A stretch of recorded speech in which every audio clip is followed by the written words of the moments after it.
Okay, so my last video, I picked this guy and it was already half an hour, so I figured I would separate kind of the post-picking stuff into a separate video.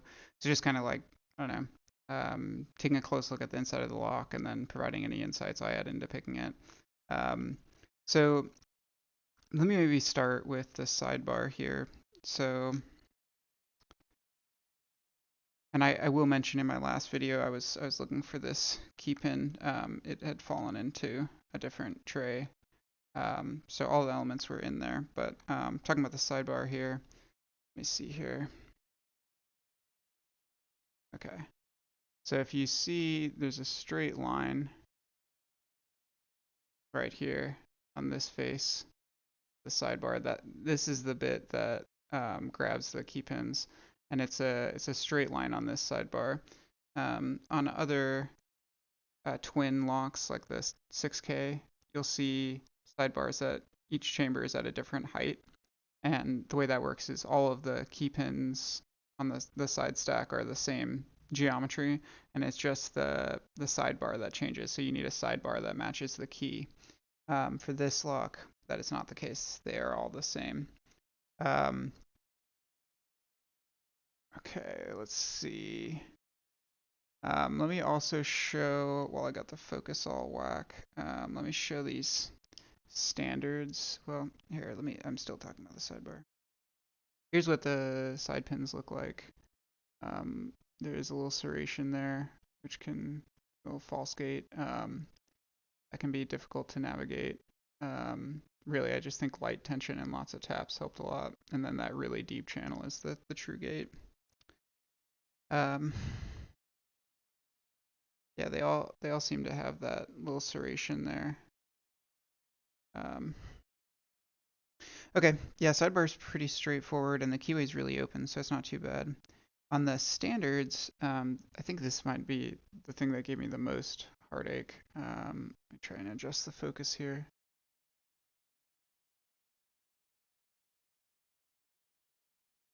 Okay, I think you can see that. There's definitely a taper on either end. It's more pronounced in some spots than others, but you can see that band at the top and bottom there. But I think what that was doing was, as I was picking it, I would go to counter rotate a spool and it would drop just a tiny little bit onto that taper, and I'd have to go back and touch it again.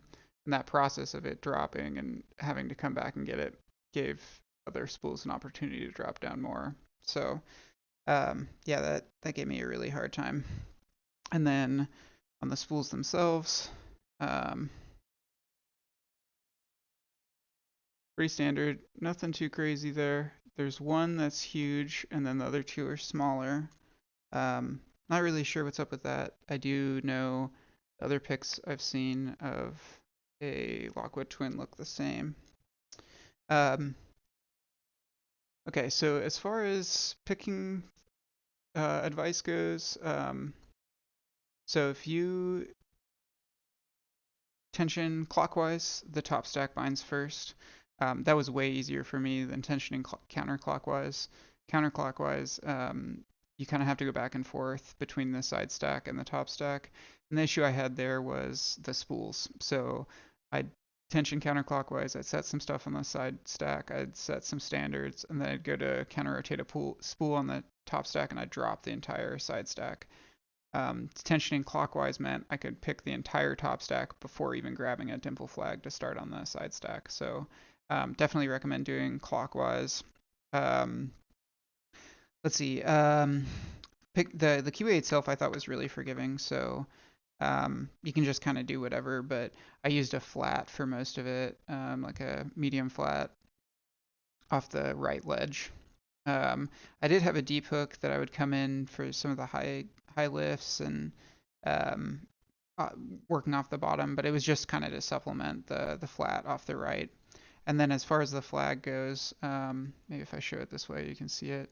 Um, so I was inserting it right at the bottom of the keyway, and you can kind of just slide it along and feel for, and line it up right, feel for these gaps. And that's how I was keeping track of where I was. And then when I was under a pin, I was just kind of levering like this. I wasn't lifting it like I would picking a dimple. I was just lifting like this. And part of the reason why is rotating like this is going to add tension. As you tension clockwise, it's going to make things bind harder. And the other reason is honestly, I didn't feel like I had a lot of control when I rotated. So I like sort of barely under these pins to begin with. And when I rotate, I would just slip off.